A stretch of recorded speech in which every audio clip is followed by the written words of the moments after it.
Hello, I'm Jared Taylor with American Renaissance. Last week, Huffington Post South Africa published an edifying article called "Could It Be Time to Deny White Men the Franchise?" The author, Shelley Garland, answered her own question with a resounding yes. Take the vote away from the white man, and not just in South Africa, but everywhere. The reason, of course, is that white men are responsible for all the great evils of history, and she listed them for us: colonialism, slavery, war, genocides. The plan is that once we have lost the vote, women and non-whites will pass laws for what Miss Garland calls a redistribution of global assets to their rightful owners. White men are not rightful owners because, as she explains, quote, most of their assets, wealth, and privilege are the result of theft and violence. In other words, what we have, we stole, and we should give it back. People actually believe this stuff. So let's think about how that theft and violence would work. White men do tend to live in peaceful, low-crime places like this, or even in high-toned places like this. Well, how did white people get this place through theft and violence? Was it built by Indians and white men stole it from them? And it's true that there are white men who drive fancy cars like this BMW. Did the white guy get it through theft and violence? Was that BMW actually built by Bolivian women and the white guy stole it from them?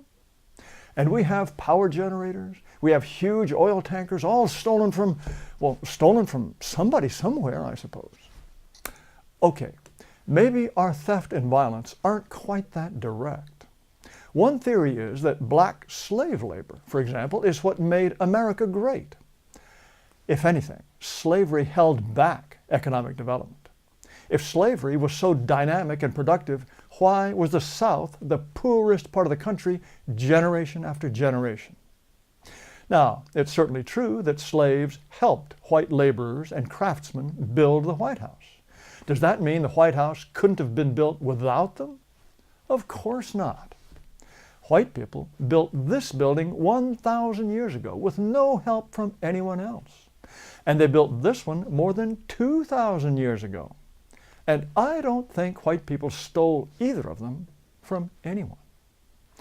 White people made plenty of nice places to live all by themselves. No theft, no slavery, no empire, no colonization, just brains and hard work. Think of Sweden, Canada, New Zealand, Hungary, Italy. Well, unfortunately, you can't read the original article because Huffington Post has taken it down, but not because it was crazy or anti-white.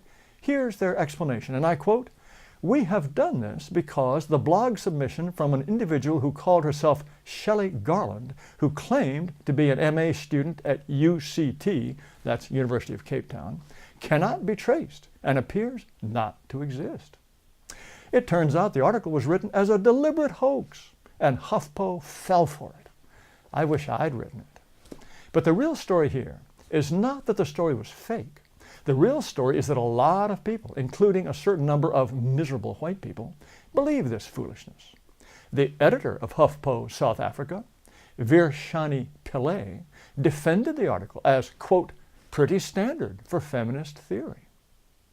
And, of course, dispossession flows perfectly logically from believing in unearned white privilege. Once you accept the idea that white people, and especially white men, have stuff they don't deserve, where does it end?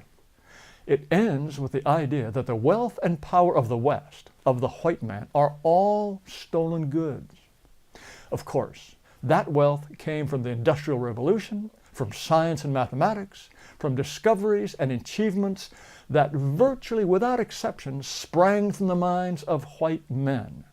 We have enriched the entire planet. Naturally, the people who have achieved the least, who have most benefited from us, are the ones who most resent us. But it's good to know where we stand. And it's good to know that lefties recognize the reality of race.